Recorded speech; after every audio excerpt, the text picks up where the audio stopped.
What's up everyone, welcome to the first ever episode of Game Tangent. My name is Chris Enriquez, aka Hyper Neon. Our first bit of news is about E3 2017. For the first time ever, E3 is going to be open for public attendance by the fans, instead of just industry members like it usually is. Now, many of you may know that industry has been kind of loosely defined in previous years, but this is truly going to be the first time ever that fans are being totally welcomed with open arms. And I think it's pretty clear that ESA has been toying with this idea for a while. Back in 2015, they actually opened up about 4,000 to 5,000 tickets, and they handed those out to exhibitors to hand out to their guests as, prizes and celebratory type things. Then last year, a special event called E3 Live was set up outside the main expo center at a venue called LA Live. Tickets were free to the general public and granted you access to guest appearances, live concerts, and game demos. Feedback for the event was largely positive, but fans wanted access to the real thing.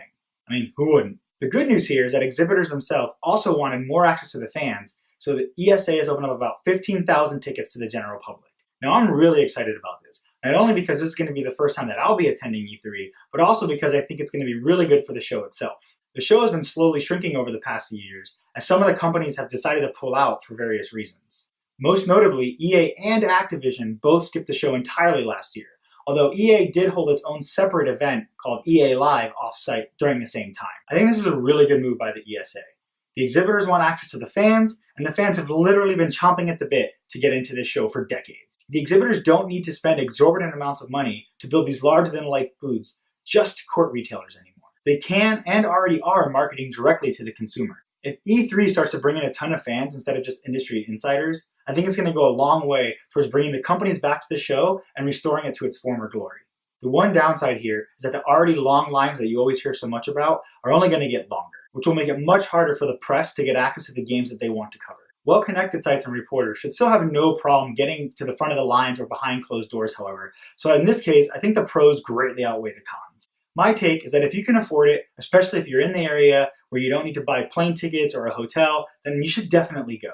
I absolutely think this is worth it. This is the gaming mecca. This is the Disneyland of video games. It's where all the biggest news and new gaming information breaks every year, and you'll get to be in the epicenter. Not to mention we have the Nintendo Switch, which is about to launch in a couple weeks, which is sure to be in full force at the show, and Microsoft's Scorpio reveal, which is going to be really exciting.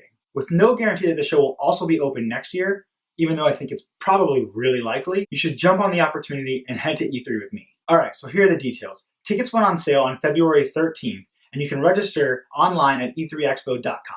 Hopefully I remember to put the URL somewhere right here, and if not, I'll make sure that the links from the entire video will be down in the description. If you're one of the lucky first 1,000 that managed to get access to the site within the first few minutes of it going live, then you probably already grabbed your tickets for the awesome early bird special price of $150. But if not, then the remaining 14,000 tickets can be had for $250 for the entire show. Last I checked earlier today, these tickets were still available, but there's no indication about how many are left. So you should definitely act fast if you plan on going.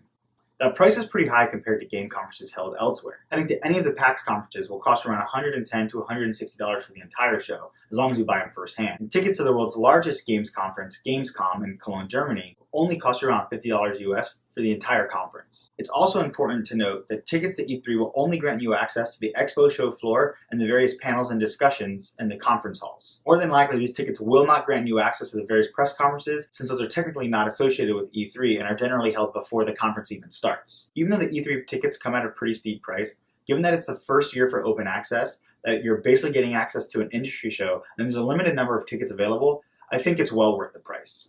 So what are your thoughts? Are you planning on heading to E3 this year, or do you think the price is simply too high?